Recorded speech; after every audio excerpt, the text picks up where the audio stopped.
Todavía estoy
Sí, buenas noches.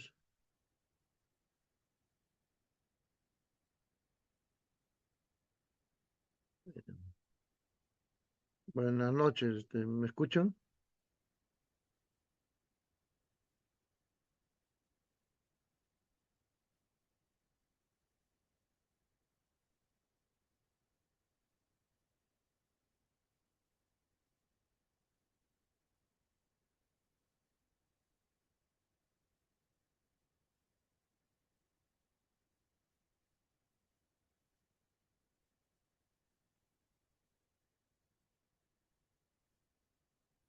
Bueno, sí, ya se ve ahí, ¿se ve o no? La presión.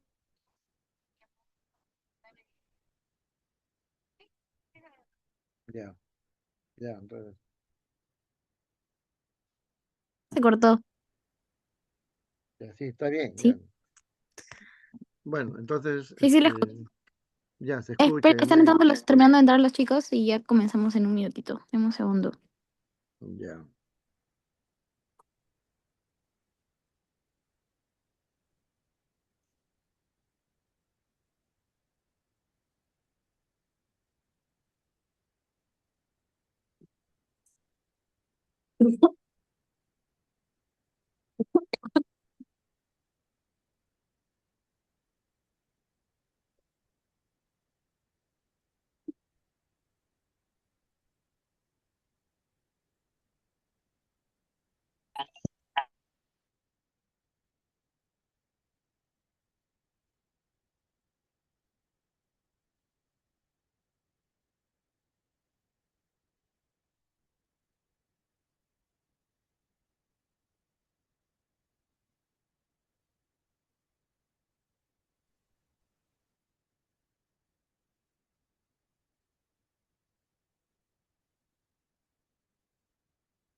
Encuentro Muy bien, buenas noches. Vamos a dar inicio a esta clase que faltaba sobre hemorragia postparto. Este es un tema muy amplio y muy importante, entonces vamos a dar los aspectos más trascendentes de cada punto que se toque. En primer lugar, la hemorragia post, postparto y la hemorragia obstétrica en general es la causa más frecuente de mortalidad materna en el mundo, ¿no? Si vemos este es el Lancet, publicado en marzo, como ven acá abajo, marzo del 2025, marzo de este año, que saca un recuento de las causas de muerte materna a nivel mundial del 2009 al 2020. Y como vemos, pues está en primer lugar la hemorragia, con 27, casi la tercera, cercano al 30% de todas las causas de muerte materna. Y en segundo lugar está la preeclampsia, ¿no? Y si vemos por regiones, por ejemplo en Australia, Nueva Zelanda, en los países adelantados, ¿no? Son otras las causas, son por ejemplo el tromboembolismo, por ejemplo, y las causas indirectas. Pero en el África, en el sureste asiático, ahí sí es la hemorragia. Y en Latinoamérica también es la preeclampsia con la hemorragia. En Europa también son las causas indirectas, no la causa directa de muerte materna.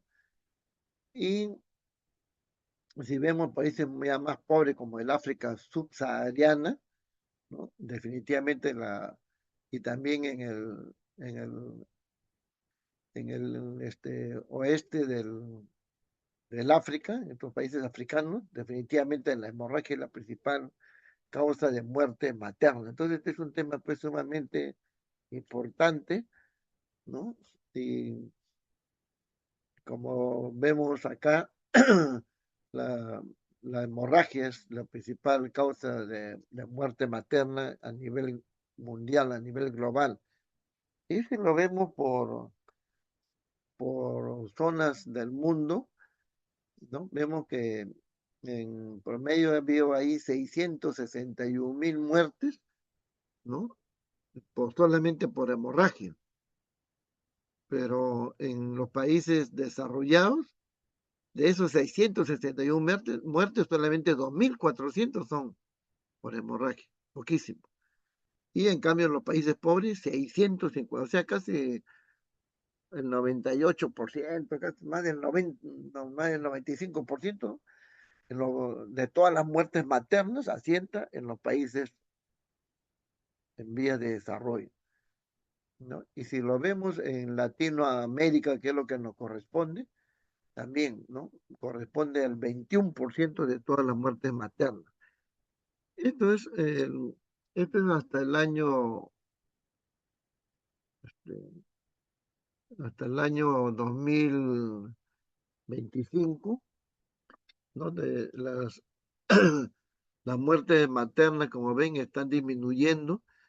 El año pasado se batió un récord con 242 muertes maternas y este año debemos estar terminando el año con menos de 200 muertes maternas, pero siempre, definitivamente, la hemorragia va, está siendo como una primera causa junto con la preeclampsia, ¿no? Y solamente el año 2000,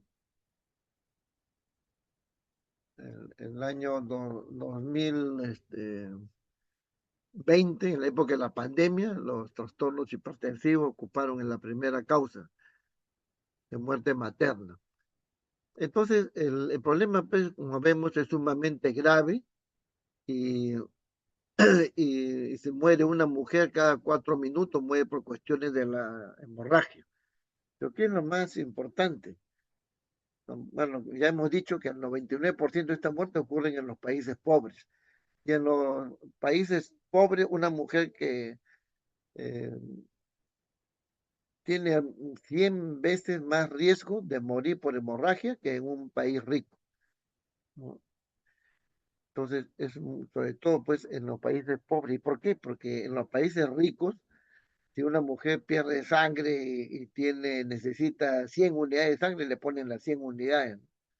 Y ustedes saben que con una mujer politransfundida es cuando se dice que es una mujer politransfundida, cuando recibe más de 10 unidades de sangre.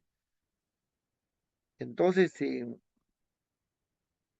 la politransfusión no solamente necesita poner sangre, ya cuando se ponen más de 10 unidades, se necesita ya poner factores de coagulación, evaluar problemas renales, inmunológicos, etcétera. Entonces, se hace más compleja la situación. Y en los países ricos tienen la capacidad, pues, para afrontar estos problemas, y lo cual en los países pobres ni siquiera hay a veces capacidad de transfundir sangre. Entonces, es un problema serio, pero si se mejorara la infraestructura, los bancos de sangre, entonces pueden disminuir, ¿no? Significativamente la muerte materna. Ahora, ¿en qué proporción se producen las hemorragias postparto? En general, la hemorragia postparto, ustedes saben pues, que las cifras de estadísticas son muy diferentes, las estadísticas, pero en general, en promedio, podemos decir que la hemorragia postparto se presenta en el 4% de los partos vaginales y 6% de las cesáreas. O sea, uno por cada 25 partos vaginales. y uno por cada 15 cesáreas se produce una hemorragia postparto. Uno cada 25, por ejemplo, en el hospital San Bartolomé, bueno, ahora en todos los hospitales ha bajado, pero hasta hace poco había pues 20, 25 partos al día, pero si uno sacaba la cuenta de las hemorragias postparto, no correspondía a eso. No es porque tengan menos, sino que no se diagnostica, eso es lo que pasa en muchos hospitales, pero esa es la incidencia. Ahora, cuando muere una mujer por hemorragia, esa solamente es la punta del iceberg, ¿no? Porque la mujer que se salva, ¿no? Tiene una serie de complicaciones, es lo que, ¿no? Problemas por las transfusiones propiamente que ha recibido, que le produce una serie de riesgos, ya, infección de HIV, hepatitis, etcétera. La mujer queda viva, pero queda sin histerectomía, queda mutilada, le han tenido que sacar el útero, los ovarios. Hay más riesgo de tromboembolismo, quedan con anemia y todas las complicaciones que ello conlleva, coagulopatías, insuficiencia orgánica y el ya caso más dramático, el síndrome de Chiha, que es el panhipopituitarismo, ¿no? Que la glándula hipófisis crece durante el embarazo en por lo menos 50% más. Y al momento del parto, como está más grande, cuando hay una hemorragia, no recibe suficiente sangre y se produce pues una atrofia, digamos, de la hipófisis y es el famoso síndrome de Chiha. Pero algunas no llegan a afectarse toda la hipófisis, ¿no? Un panhipopituitarismo, como lo describieron Chihan, sino que hay el Chihan subclínico, la mujer queda con hipocortisonismo, ¿no? Hipocortisol, deficiencia de la aldosterona, eh, una serie de hipotiroidismo, etcétera, cuando afecta ciertas líneas celulares específicas. Y también otro problema es el síndrome compartimental. A veces hay que eh, hacer empaquetamiento y eso produce necrosis del intestino, hay que sacar una parte del intestino. Y también el síndrome de Asherman, ¿no? A veces justamente por la hemorragia han tenido que hacer legrado, y que la mujer queda infértil, etcétera, una serie de complicaciones en realidad. ¿Y cuál es el problema de fondo? Con esto es muy importante, ¿no?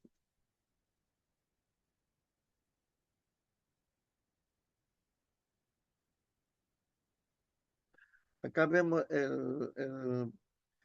como dice acá, más del 90% de las muertes por hemorragia son evitables.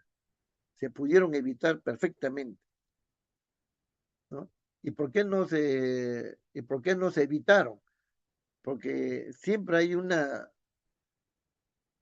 subestimación de la pérdida de sangre. La mujer ha perdido 3 litros y dice, sí, ha perdido 1 litro, le transfunden en forma inadecuada. No se reconoce adecuadamente la hipovolemia que está pasando la mujer. No, no se actúa con decisión, es sacarle el útero, no hay que esperar un poco, no le sacan el útero oportunamente, se muere la mujer. No se restaura el volumen sanguíneo en forma adecuada. Acá hay una cosa, siempre se tiende a subestimar cuando el sangrado es grande y se sobreestima cuando el sangrado es pequeño. Es una cosa. Y también, ¿por qué ves la falla? Porque usted sabe que la naturaleza prepara a la mujer para perder grandes cantidades de sangre durante el embarazo. ¿Y cómo la prepara? Mediante dos mecanismos, aumentando el volumen sanguíneo. Usted sabe que aumenta el volumen sanguíneo a expensas del plasma, ¿no? Y por lo tanto la mujer aumenta el 40 hasta 40% el volumen plasmático. Esto hace que la mujer pueda perder hasta la quinta parte de toda su sangre sin ni siquiera a veces ponerse pálida, sin tener ninguna alteración. Entonces, no, está bien la mujer. Y ya cuando ha perdido más de la tercera parte de su sangre, a veces se dan cuenta, cuando ya perdió 2 litros en promedio. ese es un mecanismo que prepara la naturaleza para perder grandes cantidades de sangre, la hipervolemia, y el otro mecanismo es que en el embarazo se produce un estado de hipercoagulabilidad, o sea, aumentan los factores de coagulación, no porque la sangre coagule y no más rápidamente y pueda compensar esa pérdida grande que va a haber durante el parto. Pero a su vez esta hipercoagulabilidad, que es beneficiosa en ese sentido, también hace que el embarazo sea un estado trombogénico, así como es diabetógeno, es un estado trombogénico, y la mujer está expuesta a tener también tromboembolismo. Y por eso es que en los países adelantados, donde no mueren por hemorragia ni preeclampsia, prácticamente la primera causa de muerte el año pasado, 2024, primera causa de muerte en Australia, en Estados Unidos, es tromboembolismo. Entonces, hay que reconocer pues en forma oportuna y tener en cuenta que todas las mujeres en general, hay quienes tienen más factores de riesgo para hacer una hemorragia postparto, pero uno tiene que tener presente que así no tenga factor de riesgo, puede estar, puede ser objeto de una hemorragia postparto. ¿Y por qué subestimamos? Porque no sabemos calcular adecuadamente la pérdida de sangre. Por eso es necesario una capacitación estricta, ¿no? Acá en este gráfico se resume cómo las mujeres después de varias capacitaciones ya calculan el volumen que se pierde de sangre, ¿no? Entonces para eso es como cuánto moja una toalla pequeña, cuánto moja, si una talla, un campo así como este, una gasa, está totalmente empapada, tiene 100 centímetros cúbicos de sangre. 10 de estas ya sería un litro, pues, y a veces hay 40 gasas que están mojados, etcétera. Entonces hay que calcular bien.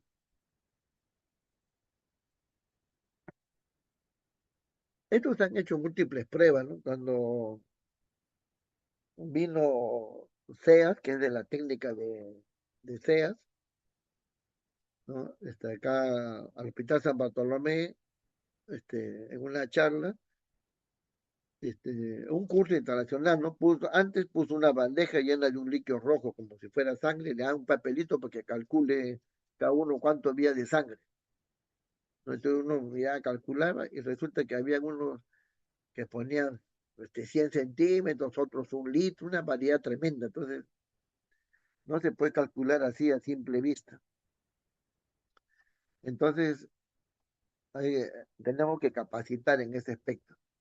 Entonces, y sabemos reconocer la hipovolemia, sabemos reconocer cuando una mujer está con, con pérdida sanguínea, este, viene ahí el error, pues, porque la mujer puede perder gran cantidad de sangre, ¿no? Y no tener molestia porque tiene un volumen aumentado. Entonces, por eso es que calculamos mal. Por eso es que el Colegio Americano de Cirujanos, no de ginecobstetras, de cirujanos, ideó el estadiaje clínico de la hemorragia, ¿no? Y por ejemplo, acá ellos dicen que hasta el 15%, otros dicen hasta el 20%, la mujer no tiene ninguna molestia prácticamente, y conforme va presentando letargo, taquicardia más del 50%, por ejemplo, quiere decir que ya ha perdido más del 40% de su sangre. Este es el estadiaje clínico que vamos a ver, y en esto uno debe basarse ahora, ¿no? Este, en cómo está la presión sistólica, está menos de 90, más de 160, la diastólica más de 100, si está en oliguria, cómo está la frecuencia respiratoria, si hay agitación materna, hay confusión, etcétera, son signos que debemos tener presentes. Entonces, bueno, le habíamos dicho que en el embarazo hay un estado de hipercoagulabilidad, y en el embarazo de por sí hay una lesión, hay una inflamación, pues un estado inflamatorio, una lesión endotelial. Entonces ya tiene dos factores. Y si a esto se le ponemos que la mujer le ponemos en reposo porque tiene una placenta previa, en reposo prolongado, se completaría la lesión endotelial, hipercoagulabilidad que ya tiene, y le agregamos el tercer aspecto de la triada de Virchow, ¿no? Para que se produzca una trombosis. Entonces, también hay que tener en cuenta esa situación.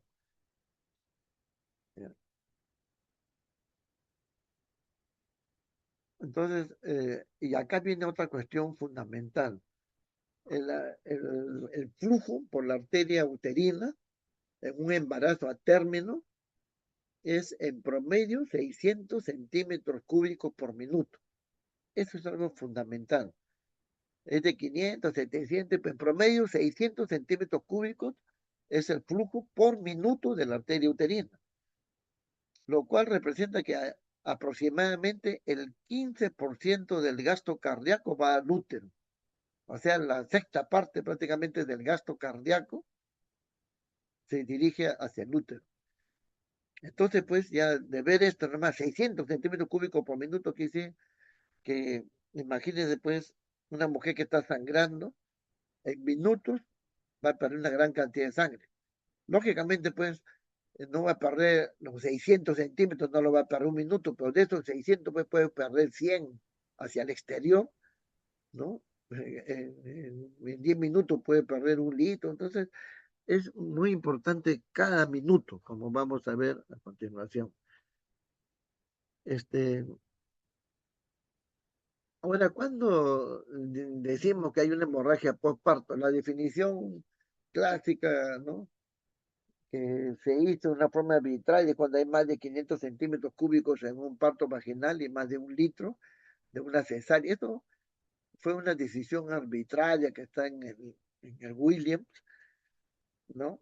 Y en todos los libros, porque se hizo arbitrariamente, pero esto no se condice con la realidad, porque si ustedes pueden, lo que han visto un parto, ¿no? ¿Dónde han visto que lo miden? Ah, esta señora ha perdido 510 centímetros cúbicos y por lo tanto es una hemorragia postparto. No se mide, pues. Es muy difícil. Además, así quisiera medirlo muy difícil, porque en primer lugar, tanto en la cesárea como en los partos vaginales se echa líquido para limpiar, para hacer la sepsia, etc. Entonces, aparte de la sangre, hay otros líquidos que se han usado para hacer la sepsia. Aparte, están las gasas múltiples, entonces, bueno, hay formas de medir las gasas secas, ¿no? Y con la que antes que se ponga y las gasas mojadas, y ahí hace una diferencia, pero eso, si no se hace esto así, la electroscopía, a simple vista, no es útil eso. Entonces, por eso es que hay varias definiciones, pero la más usada en la actualidad es la que el Colegio Americano de Higiene y Obstetricia en octubre del 2017, en sus boletines que saca, hace esta definición, que es la más usada, ¿no? Que es, dice, hemorragia postparto es toda aquella hemorragia mayor a 1000 centímetros cúbicos en las 24 horas siguientes al parto, incluyendo el trabajo de parto, e independientemente a si fue cesárea, si fue parto vaginal o fue parto instrumentado. Ya no hace esa definición, ¿no? Entonces, esa es la definición actual, ¿no? Toda pérdida mayor de 1000 centímetros cúbicos en las 24 horas siguientes al parto, independientemente de la vía del parto, incluyendo el trabajo de parto, y o cuando hay cambios hemodinámicos, ¿no? También es otro, cuando hay signos y síntomas que indican hipovolemia, también se considera hemorragia postparto, que es lo que vamos a ver, el estadiaje clínico de la hemorragia. Hay otras definiciones como la Organización Mundial de la Salud que todavía menciona más de 500 centímetros cúbicos y hemorragia severa cuando hay más de 1000, ¿no? Simplemente. Y el Royal College que le pone hemorragia mayor y menor de acuerdo a 100, de 500 a 1000 hemorragia menor y la hemorragia mayor más de 1000 y de ahí pone si es mayor, le pone como moderada de 1000 a 2000 y severa más de 2000.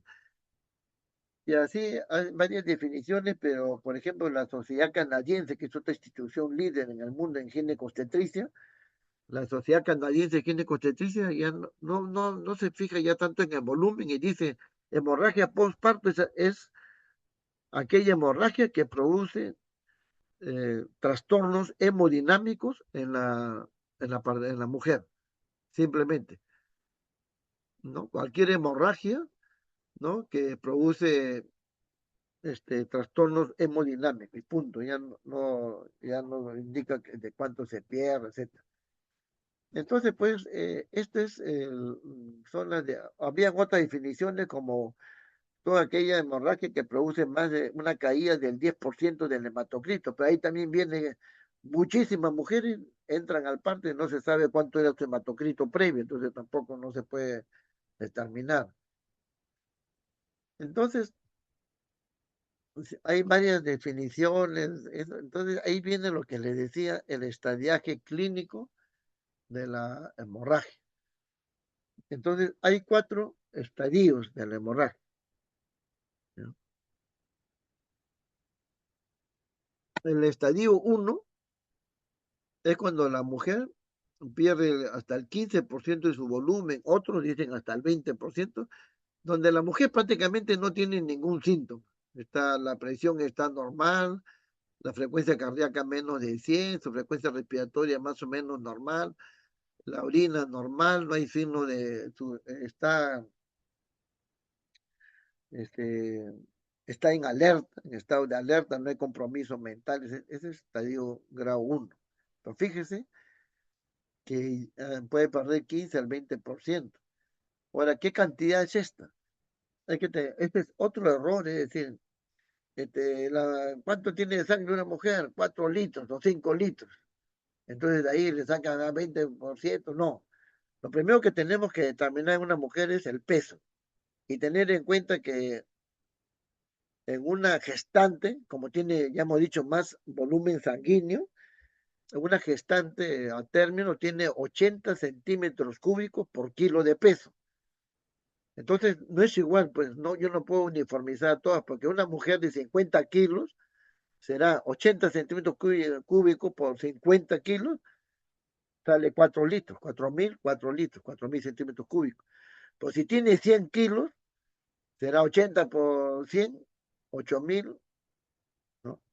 8 litros de sangre. Entonces, pues, tiene el doble. Entonces, pone el 15% de una mujer de 100 kilos es 1,5 litros de sangre. Y al 15% de una mujer de 50 litros, que tiene 4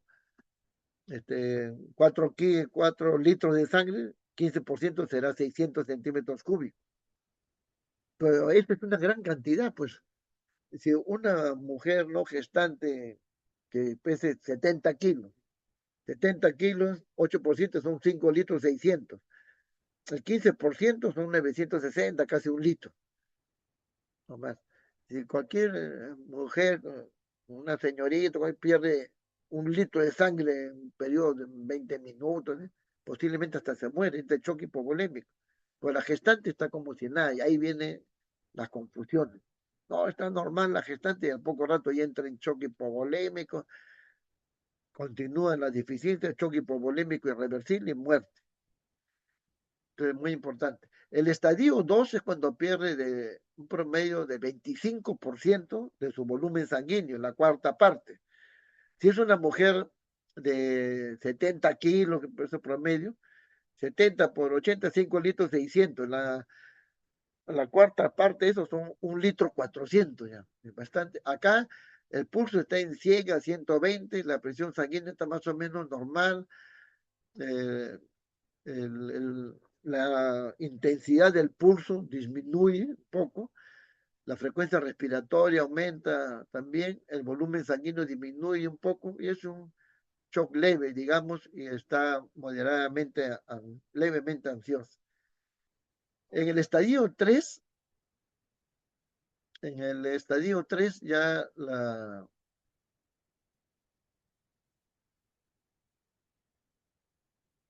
en el estadio 3 la, la mujer ya pierde el 30% de su volumen, ¿no? 30%. Entonces, una mujer de 70 kilos, 5 litros 600, el 30% pues son como 1 litro 700, 1 litro 800, es bastante, ¿no? 1 litro 800, y acá ahí aumenta la frecuencia cardíaca de 120 a 140. De 120 a 140 quiere decir que está en el estadio 3, que ha perdido la tercera parte de su volumen, ¿no? Disminuye la intensidad del pulso, eh, la presión sanguínea también ya disminuye, la presión arterial, la frecuencia respiratoria es muy importante, la frecuencia respiratoria está ya atenta en 30 y 40, el volumen urinario ya hay oliguria, ¿no? Ya está ansiosa con estado de confusión, es un shock moderado. Si sigue perdiendo sangre, ya va a perder más del 40%, a la mitad de su sangre. 40% es una mujer de 70 kilos que tiene 5 litros 600, 40% son 2 litros 240, mucho más de 2 litros, ¿no? Entonces acá ya la, la, la pérdida sanguínea es más del 40%, como hemos dicho. Acá la frecuencia cardíaca es más de 140. La presión sistólica también baja, menos de 60, ¿no? Ya disminuye, la frecuencia respiratoria también aumenta, ya la mujer está confusa, hay anuria, está ya en estado de confusión mental, letargo, y es un shock severo. Entonces, de acuerdo a los síntomas, a la frecuencia cardíaca, a la presión arterial, etcétera, yo determino cuánto es el estado de esta mujer, el estado de shock.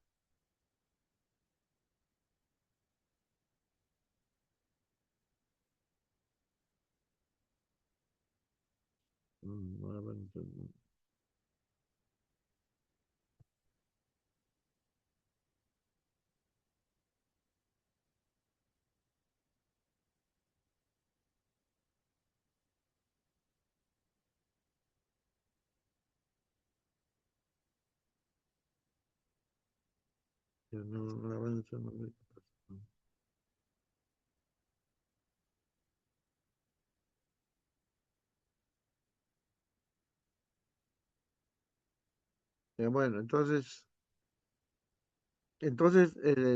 pero también, y ahí viene que lo que se llama el índice de shock. El índice de shock bueno, fue ideado por los coreanos, por la doctora María Fernanda Escobar en Colombia, en la Fundación de Cali, ¿no? Lo sacan nuevamente a la palestra y ya lo ha tomado la FIGO, etcétera. Este, Esta es una autora joven, ¿no? Que acá le hemos traído en los congresos cuando he sido presidente de la sociedad. El índice de shock es muy importante. ¿Para qué sirve el índice de shock? En primer lugar, se define es dividiendo la frecuencia cardíaca entre la presión sistólica. Si tiene 120 de frecuencia cardíaca y 80 de presión sistólica, 120 entre 80, creo que sale 1,4, 1,5, ¿no? Más de 1, ¿no? Entonces, eso es muy importante porque nos permite anticiparnos. La mujer puede estar tranquila, normal, está bien esa señora, pero a ver cuánto tiene está conversando, está normal. La presión también está normal, tiene 80, 50, pero está normal. Así, pero ¿cuánto tiene el pulso? El pulso está en 120, entre 80, entre 120 sale más de 1, y por eso pues el índice de shock más o menos en general es más o menos 0,8, ¿no? Si es mayor de 1 ya es malo, que dice que mal pronóstico. Esa mujer en cualquier momento se puede chocar. Por eso es muy importante este índice, ¿no? Hay varias cifras también, pero por ejemplo, acá este autor pone lo normal hasta 0,9. Más de 0,9 necesita una derivación. Y si tiene más de 1,4, está en peligro de muerte, ¿no? Muy importante. y si tiene 1.7 ya tiene altísimo peligro de muerte. Si tiene 1.4 se tiene que operar, hacer algo, porque si no puede morir. Entonces es muy importante el índice de shock, dividiendo frecuencia cardíaca entre presión sistólica. Entonces, tenemos que determinar pues el sangrado. Entonces, hemos dicho que una forma es el estadiaje clínico. En base al peso de la paciente determinamos el volumen de sangre que tiene la paciente, y en base al estadiaje clínico determinamos qué porcentaje de sangre ha perdido, y ahí veremos cuánto ha perdido. Ahora, hay otra forma como es la medición volumétrica, que se mide, se va contando. Bueno, esto se hace con fines un poco difícil, pues, no contando, poniendo toda la sangre que se pierde, cuantificándolo, sino también con la gravimetría, o sea, pesar las gasas que se pusieron y después las gasas mojadas y de cuánto es la diferencia, las ayudas visuales,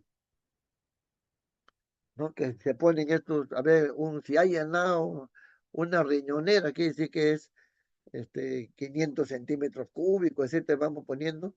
Hay la colorimetría, este, inclusive se han hecho, esta es una aplicación que recién está en estudio, que con un aplicativo en el celular se mide, con la hemoglobina previa que tiene la señora, uno pone su celular y mide una gasa que ha mojado la paciente, ¿no? Y se ve más o menos cuánto ha perdido de sangre. Así, eso no hay, todavía está en investigación, pero es muy importante determinar pues el volumen, como le hemos dicho, ¿no? Ahora, ¿cómo se clasifica? La hemorragia por parto puede ser temprana si es en las primeras 24 horas tras el parto, y la secundaria, que es después de las 24 hasta las 12 semanas posparto. Una cosa muy importante, o sea, a veces no se produce la hemorragia en las primeras 24 horas, a veces pasa una semana, a veces un mes, y la paciente tiene hemorragia. ¿Cuántas veces hemos visto que después de un mes viene y es porque han tenido una endometritis, etcétera, una hemorragia masiva que hay que sacar el útero, etcétera, ¿no? Las tempranas son pues la atonía uterina, es lo fundamental, desgarros, acretismo placentario, y las tardías son las endometritis fundamentalmente. A veces han quedado restos placentarios que se manifiesta el sangrado después de muchos días o semanas, pólipos, etcétera. Entonces, para saber cuáles son las causas, cuando estamos frente a una hemorragia tenemos que determinar de dónde es el sangrado. Entonces, para eso determinamos la memotecnia famosa, que es las 4T, la memotecnia de las 4T. El primer T es el tono uterino, que representa el 70% de las hemorragias. El segundo es el trauma, no es el tejido, es trauma, que es el 20%. Tercero, el tejido, 20%, y la cuarta, la trombina, T de trombina, o sea, de coagulación, 1% menos, ¿no? ¿Por qué se produce? Acá el Royal Con le pone una 5T, pero cuando le preguntan el 4T, esto ya es de cultura, 5T, que significa del teatro, del escenario, porque a veces también, a veces la causa de la hemorragia por una iatrogenia del médico inexperto, etcétera, del escenario, le pone que es el teatro. Pues son las 4T, los famosos. Le pongo como una referencia nomás. Entonces, el tono, la tonía, ¿por qué se produce? Por una distensión del útero. Ahí se produce por la transgresión de la ley de Starling en el tono uterino. La ley de Starling es la ley del resorte. Uno estira un resorte, lo suelta y se retrae. Lo estiro más, lo suelto y se retrae. Pues si ya el hongo más el resorte, lo suelto, ya no se retrae. Esto es lo que pasa cuando hay una sobredistensión del útero, por ejemplo, un polidranio, es un feto macrosómico, embarazo múltiple, etcétera. El útero se hace sobredistendido, ya no se puede retraer, ya no se puede contraer. En el trauma hay varias causas, pues, ¿no? Rotura uterina, desgarros cervicales, vaginales. En el tejido es la retención de la placenta, la retención de membranas, y en la trombina, que son los factores de coagulación que le hemos dicho que están alterados durante el embarazo. Hay una hipercoagulabilidad, pero a veces son más frecuentes de lo que se reporta,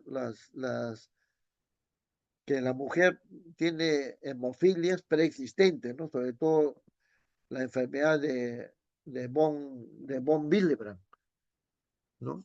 Que es frecuente. Y también hay trombocitopenia gestacional, síndrome de Held, etcétera, entonces produce estas hemorragias.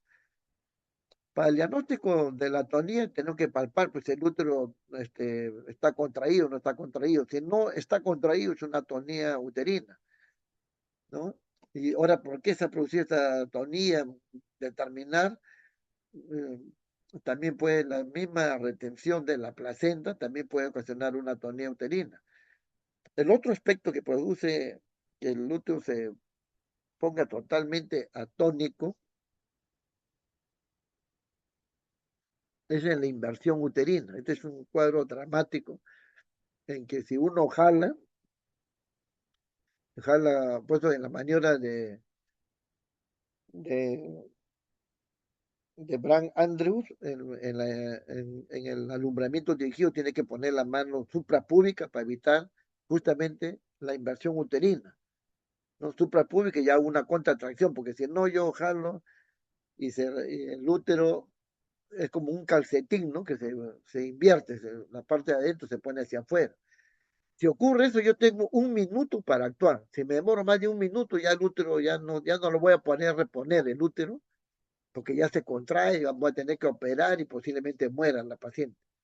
Entonces, muy importante, el serum, pues con una inversión uterina, tengo un minuto para hacer la famosa maniobra de Johnson, que significa un puño, y introduzco, ¿no?, la vagina y restauro el útero, y ahí lo pongo y le pongo citóxico, todo con el puño, con la mano. O sea, agarro el útero con, la, con, con esta forma, una pinza con la mano, y lo introduzco, lo repongo y hago un puño al fondo. Esa es la maniobra de Johnson. Ahora, si el útero está contraído, no es atonía, tenemos que buscar por qué es esto. Es por un desgarro que se ha producido en la vagina, en el cervix, en el mismo útero, una rotura uterina, o sea que hay una placenta, hay una falla en la coagulación porque el útero está contraído.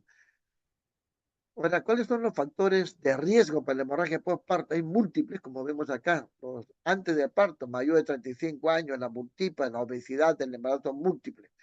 Durante el parto, la cesárea por sí es un factor de riesgo. La retención placentaria, cretismo, ¿no?, las roturas uterinas, etcétera. Múltiples causas. La que tiene mayor riesgo son la placenta previa, la placenta creta. La placenta creta produce, pues, una hemorragia cataclísmica, se llama. No hay que ver, ¿no? El que nada sabe, nada teme. El que ha visto placenta creta, pues, tiene temor, porque son hemorragias realmente cataclísmicas y convierten las salas de operaciones en una orgía de sangre, se dice. Porque sangra una barbaridad, ¿no? Entonces, peor si es una placenta percreta, peor. Ahora, son esas mujeres que tienen anemia, las que antes de entrar a la emergencia ya vienen sangrando, ¿no? Las que tienen déficit en la coagulación, las que han tenido hemorragia previa, postparto, ¿no? Las que ya vienen con hipotensión, taquicardia, son las que mayor riesgo tienen. La atonía uterina es el 80% de las hemorragias postparto son por atonía uterina. Entonces, nosotros tenemos que, si tiene una atonía, tenemos que hacer, pues, emplear los oxitóxicos para que se contraiga. ¿Cuáles son las drogas oxitóxicas? Son tres grandes grupos de drogas oxitóxicas. La oxitocina y sus derivados como la carbetocina. Las prostaglandinas, que es el carbopros, la prostaglandina G, la prostaglandina 2, una serie de prostaglandinas y el derivado sintético de la prostaglandina E1, que es el misoprostol, prostaglandina E1. Las prostaglandinas, la oxitocina y sus derivados como la carbetocina Y el tercer grupo son los derivados del cornezuelo de centeno. ¿Cuáles son los derivados del cornezuelo de centeno? La ergometrina, metilergometrina, ergonovina y metilergonovina. Todo esto tenemos que emplear contra la atonía uterina. Habíamos dicho de que el acretismo es una causa pues, importante de hemorragia postparto y el acretismo tiene una altísima mortalidad materna y una altísima morbilidad materna. Una mujer que tiene acretismo placentario está en riesgo grande de morir. Y si no muere, ¿no? Pues es una morbilidad extrema porque se le va a tener que sacar el útero al momento en medio de toda esa hemorragia cataclísmica en esa orgía de sangre. Al tratar de sacar el útero, al pinzar las arterias, se pinza el ureter, queda con lesión del ureter, hay que sacarle el riñón, se daña la vejiga porque ha invadido la vejiga, ha invadido el intestino, hay que sacar una parte del intestino, hay que sacar la vejiga, etc. Entonces, todo es una cuestión sumamente dramática, ¿no? Y, una, y, y acá viene una cosa importante, la posibilidad que una mujer tenga acretismo en una población general es 1 por 1000 más o menos. Pero si una mujer tiene cesárea, aumenta al doble, 2 por 1000 o al triple, 3 por 1000.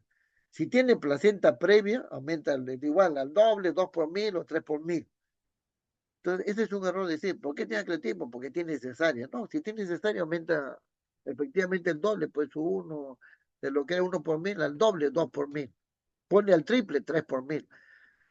Entonces, no es que, pero lo que eleva exponencialmente el riesgo de atletismo es la asociación de placenta previa con cesárea. Si una mujer tiene una,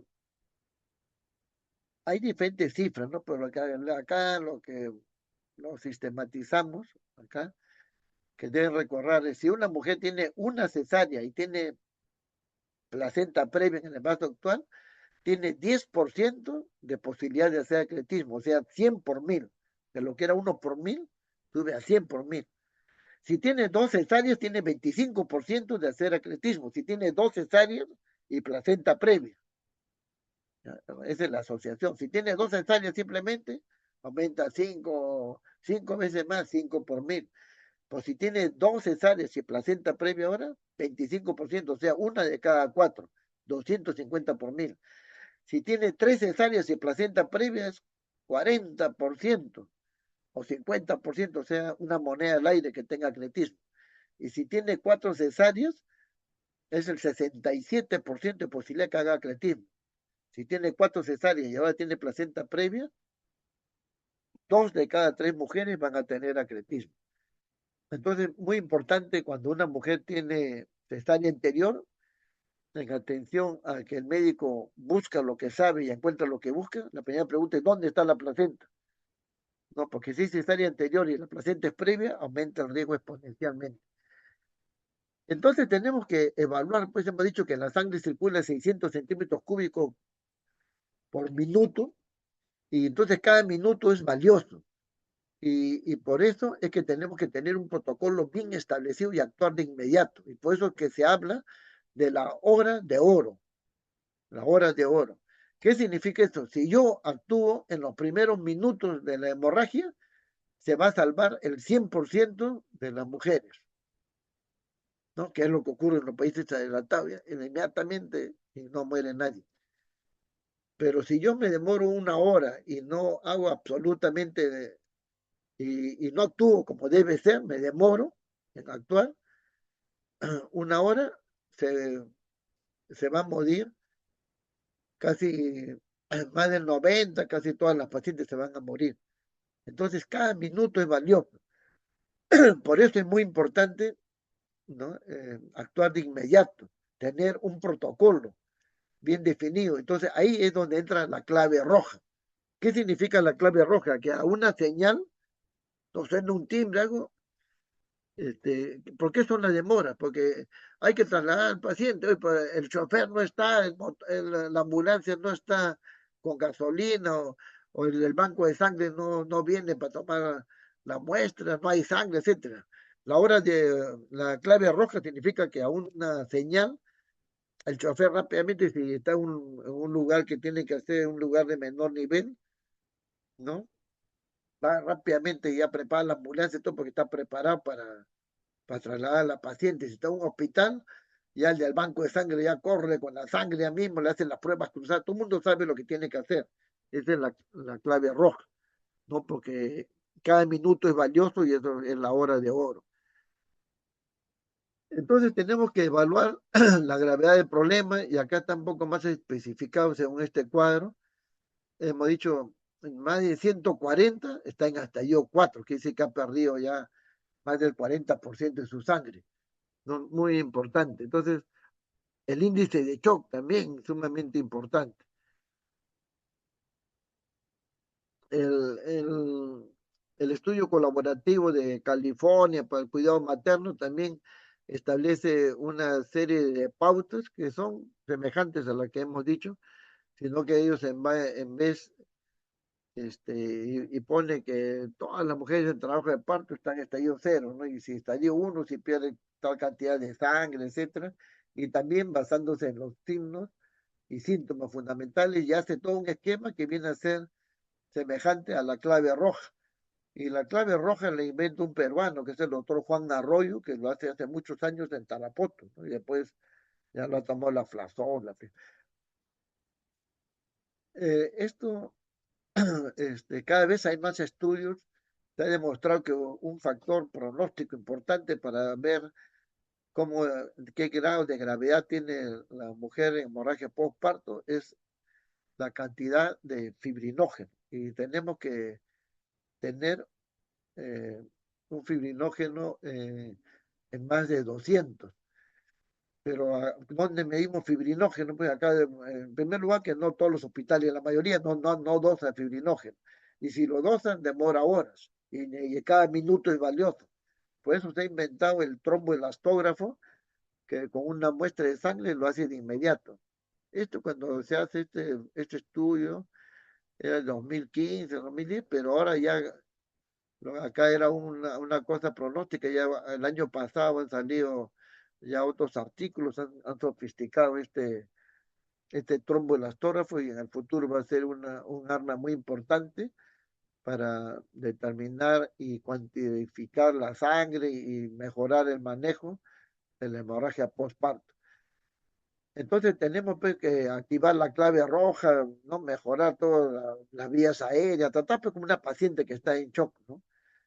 La vía aérea, la sangre, coagulación, etcétera. Y tenemos que reponer el volumen. Otro error que había es que le poníamos mucho cristaloide, 3 litros de Macel, etcétera, y eso no debe ser. Lo que se dice ahora es que debe reponerse por cada unidad, la relación debe ser 1, 1, 1.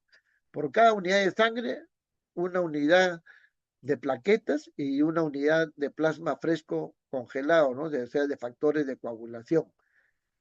Hay que tener en cuenta que tenemos que tener fibrinógeno más de 150, lo ideal es más de 200 de fibrinógeno, aumentar el hematocrito a más de 21, etcétera. Y hay que tener en cuenta que un paquete de plaquetas aumenta las plaquetas en 5.000 a 10.000, no más, máximo 10.000. Entonces, si una paciente pues tiene 20.000 de plaquetas y yo quiero que suba a 100.000, ¿no? Le falta 80.000, tendría que ponerle pues ¿cuánto? 16 unidades de plaqueta, ¿no? 16 por 5, 5 por 16. Bueno, ¿no? Si le subiera 10.000, tendríamos que ponerle 8 unidades por lo menos. Entonces, no es cuestión de ponerle una unidad nomás. Cada unidad aumenta en 5.000 a 10.000 la plaqueta, ¿no? Y una unidad también de plasma fresco congelado también aumenta los factores de coagulación, también en 10 miligramos. Entonces, eso tenemos que tener en cuenta, ¿no? Y una unidad de sangre aumenta la hemoglobina en 1 gramo. Entonces, muy importante tener. Cuando hay hemorragia postparto, si nosotros, hay una droga que podemos usar que es un antifibrinolítico, que es el ácido tranexámico. Este ácido tranexámico es una droga sumamente antigua, de los años 50, y que nuevamente sale a la palestra el año 2018 con el de estudio Woman, ¿no? El estudio Woman que está acá. Este estudio dice que es muy útil si se pone 1 gramo endovenoso hasta las 3 horas después del parto. Si pasan las 3 horas ya no es muy útil. Entonces, esta es otra droga que tenemos para luchar contra la hemorragia postparto. Otra droga que tiene sumamente efectiva y que mejora el sangrado en el casi 100% de los casos es el factor 7A recombinante, ¿no?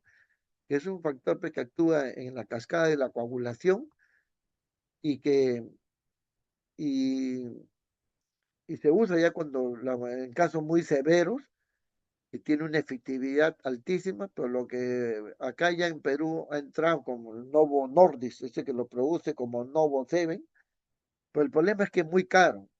Lo introdujo el año pasado Novo Nordis, ¿no? Pero parece que ya lo ha retirado porque cada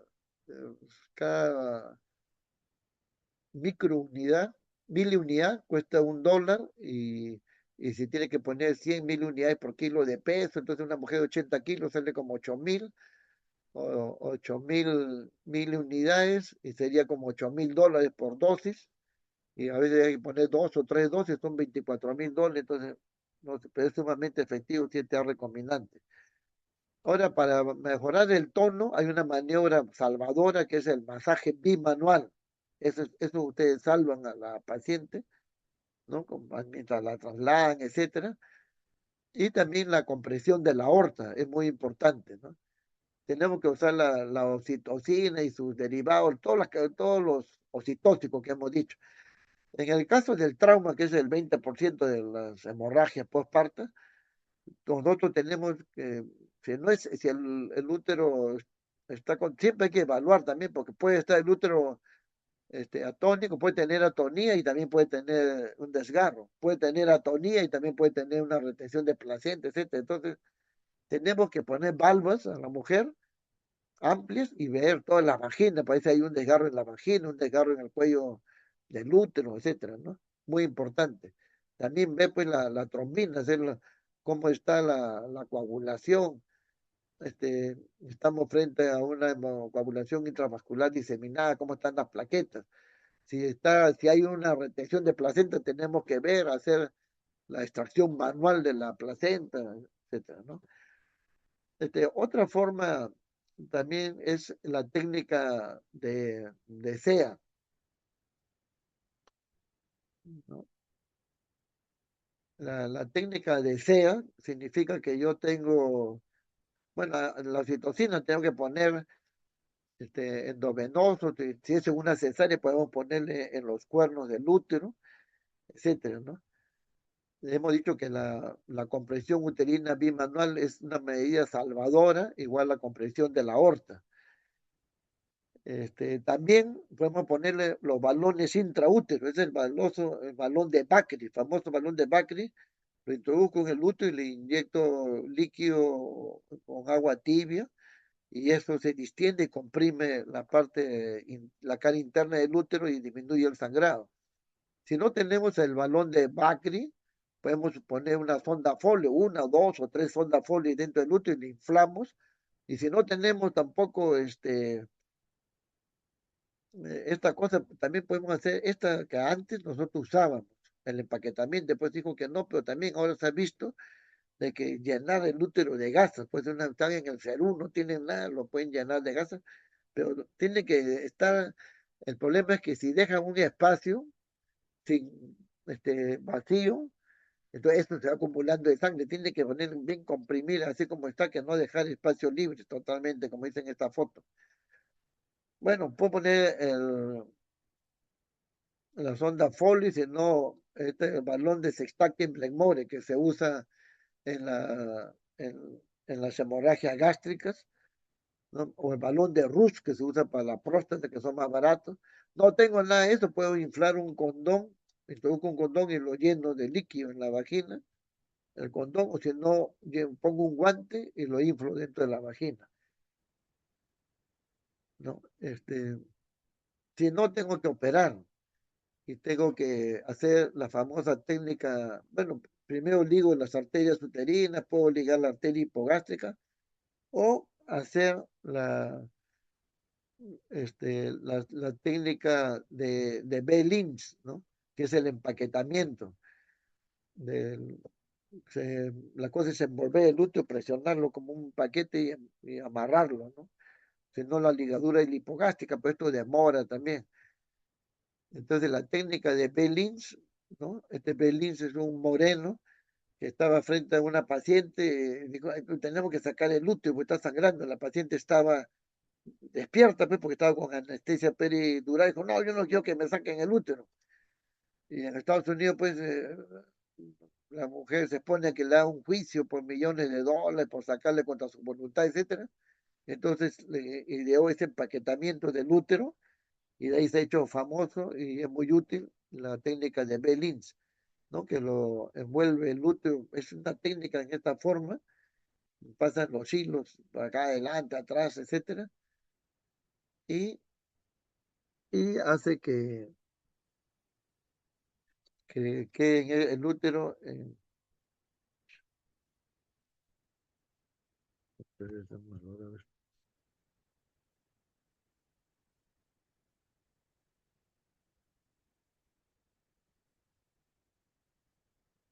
el útero queda en esta forma, ¿no? Así, después que lo han empaquetado, entonces ya no se puede inflar el útero, pues ya no se puede llenar de sangre. Otra forma es la embolización de la arteria uterina. Acá en el Hospital Obrero, ya para los casos de atletismo placentario, se emplean esto.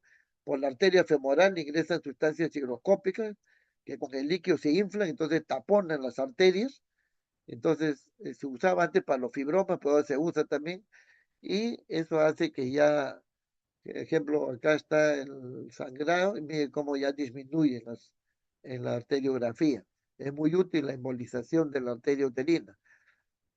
La compresión de la aorta, que ya hemos dicho, muy útil también. La técnica de SEA, necesito 4 pinzas de Fester, pinzas de anillo.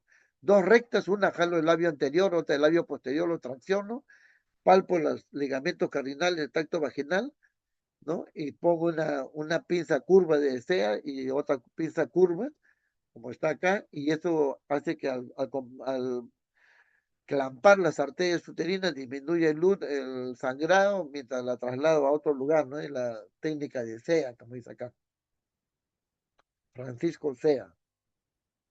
Pero está vivo todavía. Y en realidad no le inventa él, esta técnica es del año 1940, pero nadie le había hecho caso, y SEA la trae a la palestra nuevamente. El otro es el traje anti-shock, ¿no? El, acá, Heilen, en el año 2002, está en Pakistán, está en una ciudad de 3 millones de habitantes, no había banco de sangre, la gente se moría. Entonces él este, trae a colación los trajes que se usaban en la Segunda Guerra Mundial, no en la Primera Guerra Mundial, inclusive cuando habían hemorragia en las piernas, le ponía pues el torniquete, pero lo inflaban de aire y actuaban como torniquete. Entonces hace eso y eran unos trajes pues, que tenía que llenarse de aire, los trajes anti-shock. Nosotros en el Congreso Mundial que hizo la FIGO de hemorragia postparto, presentamos un trabajo sobre el traje anti-shock artesanal que con sin tela adhesiva presionamos el abdomen, por ahí tengo fotos, y después y también fue útil. Y Pathfinder ya lo mejoró poniendo estas telas de neoprolene, un material especial, y acá tiene una bola que se infla para comprimir la aorta. Entonces, ¿por qué tiene número? Porque se pone de esta forma y al sacar tenemos que sacar primero el uno, 5 minutos después el 2, porque si llega, ustedes están en el segundo, le llega y sacan todo de golpe, se descompensa la paciente. Esto, Heiglin dijo que la presión arterial media aumentaba a 70, unas mejorías tremendas en solamente unos cuantos minutos, ¿no? Él fue el que inventa y después ya se hace, esto lo ha hecho Pathfinder. Como le digo, ya yo, en el año 2002, ese Congreso Mundial de la FIGO, ahí presentamos ese trabajo y después ya Pathfinder lo ha mejorado, pues nosotros habíamos comprado en gamarra cintas de FIBA, telas de FIBA y lo apretábamos y también dio buen resultado. Entonces hay que tener un protocolo pues bien establecido, es lo fundamental, ¿no? Y prevenir, hemos dicho que lo fundamental es prevenir, ¿no? ¿Cómo prevenimos? Si yo sé que es una paciente que tiene 3 cesáreas, tiene placenta previa, hacerle un Doppler para ver si tiene acretismo placentario. Si tiene una sobredistensión por polidramio, etcétera, hacerle también, tomar las medidas adecuadas, inclusive si le da una cesárea, hacerle profilácticamente la técnica de B-Lynch, ¿no? Para que después después de la cesárea, a veces comienza a sangrar, mejor ya profilácticamente le amarro ahí el útero según la técnica de Lynch, le pongo misoprostol, sobre todo lo ideal es 600 microgramos de misoprostol sublingual, es lo más adecuado. Y ya los derivados con el suelo de centeno, la ergometrina, ¿no? Que también había dejado, antes nosotros usábamos, cuando éramos residentes, siempre dijo que no se usa, dejó de salir, es una droga de los años 1950 y hace poco tiempo nuevamente se ha demostrado que es útil y ahora ya se usa también la ergometrina. Entonces hay que tener, pues, hay que diagnosticar a tiempo, ¿no? Y tomar las medidas de prevención y se tiene que tener un protocolo bien establecido, derivar oportunamente a la paciente y capacitar al personal en la clave roja, en el manejo, en la cuantificación del sangrado, etcétera. Esto es lo fundamental. Entonces, como dice Heráclito, si no esperas lo inesperado, no lo reconocerás cuando llegue. Muy bien. Entonces, ahí sería todo esto y no sé si hay alguna pregunta, si no ya nos hemos pasado un poquito del tiempo. Abril, la delegada, bueno, también sanguíneo. Ya, muy bien, entonces no hay pregunta, ya nos quedamos ahí. Ya, hasta luego. Gracias, doctor. Ya, Gracias, hasta luego. doctor. Muy bien, ya, gracias también, hasta luego.